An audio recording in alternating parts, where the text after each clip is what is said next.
Thank you. Okay, so how many people are here are artists? This is Berlin. A couple of artists here, yeah? All right. All right. I'm an old man. I'm 34, and holy shit, you only look 33. And I'm working on a book of advice for young artists. So these are 9 tips for living creatively. Live in a white city, in a white house, with white rooms, with walls painted white, but dress in a dark black suit made of charcoal. This will help you make your mark on the world. Get up every day before work and count your wrinkles in the mirror. Then write a poem about each one. This way you'll either have to age better or write faster. 3. Wear a thin layer of meat underneath your clothes. This will attract neighborhood dogs who will protect you from your rivals. 4. Raise money by writing a script that you have to follow each day of your life. And when someone else forgets their lines, charge them a fee for holding up production. 5. Spend an equal amount of time becoming friends with babies and politicians. Then charge the latter a fee for introducing them to the former at campaign rallies. If you must paint a picture, 6. If you must paint a picture of a sunset, paint it using broken glass and a brush made of nightmares on a canvas constructed of 8-bit side-scrolling action-adventure video games. I once depicted dusk over the Straits of Bosporus in Turkey with a smashed Beck's bottle, a dream about a comet crashing into my mother's trailer park, and level 12 from Mega Man 2. One art critic called it sublime, with a slight hint of barley and well-balanced gameplay. 7. Whenever you fly, order a meal for the person sitting next to you. They will pay for it out of their confusion, and then they will fall asleep. And then you can eat the meal and take a photograph of them for a series entitled Profiles in Generosity. 8, and this is for the Americans, don't use an expensive moleskin notebook to write in. Take the skin off a real mole and use its blood to write in a notebook you bought for 85 cents at Schlecker. And finally, buy a life insurance plan just in case you are so far ahead of your time as an artist that your family could benefit from you being crucified. Which is how Jesus died. Thank you.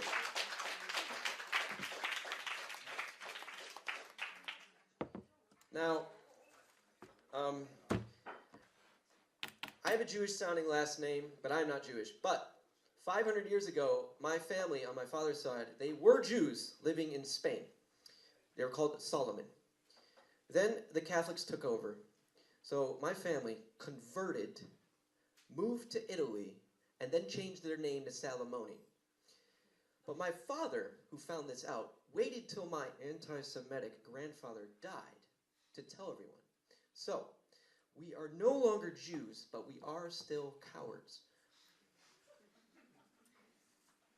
Hiss, hiss, hiss. So I went to Israel, and I performed at a comedy club in Jerusalem. And right before I got on stage, the owner of the club grabbed me, and he said, come here.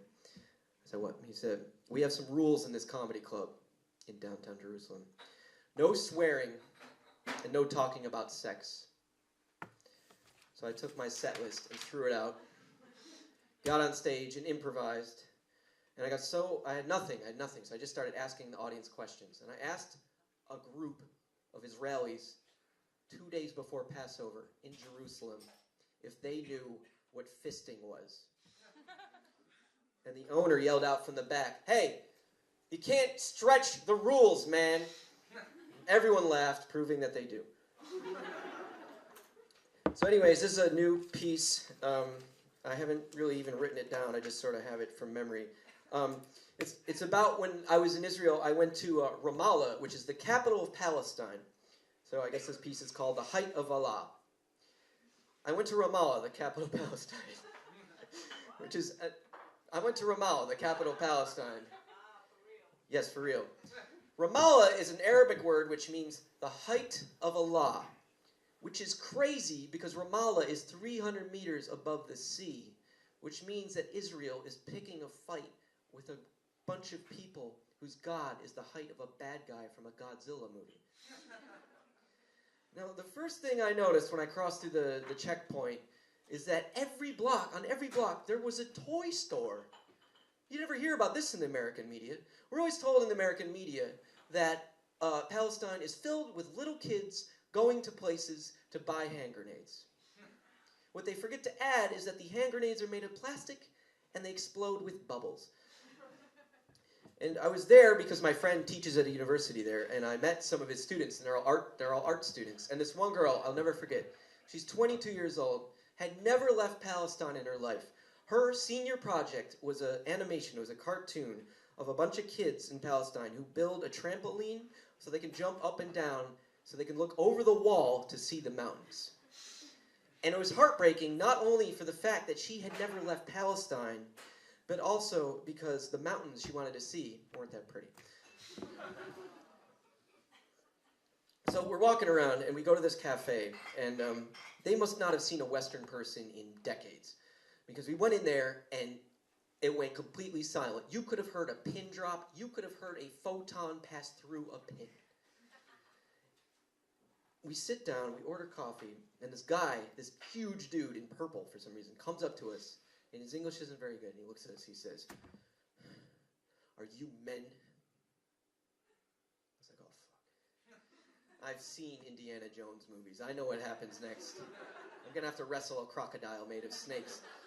"Are you men?" And my friend's like, "Wait a minute. Are you asking us if we are in the UN?" He's like, "Yes, are you men?" And I didn't have the heart to tell him that we're a bunch of drunk hipster fuck-ups from Berlin who are just there to take photos for our blogs. So I said, "Yes, we are the UN. We just forgot our helmets." That's my piece on Ramallah. I'll keep working on that. How much, thank you.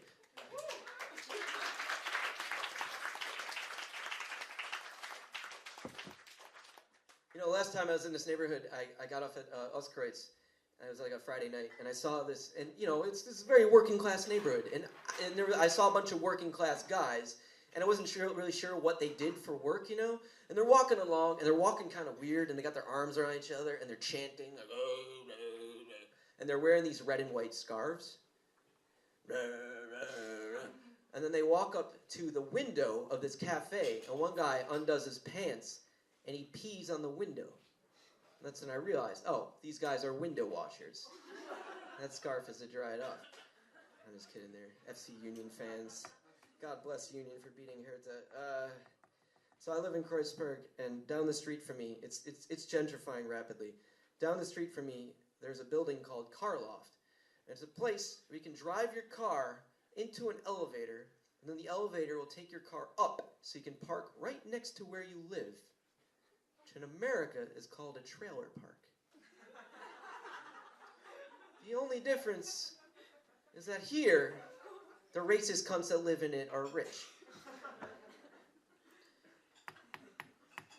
Where am I going with that? In the bottom floor of this place is a store called Mary's Nap, and they sell luxury dog beds.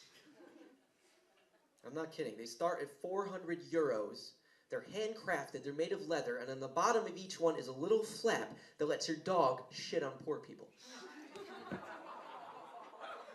Actually true. No, my stuff is all about death and destruction and murder, so let's try to do something fun. I think I have, 3 minutes left? Am I good? Huh? Just do it.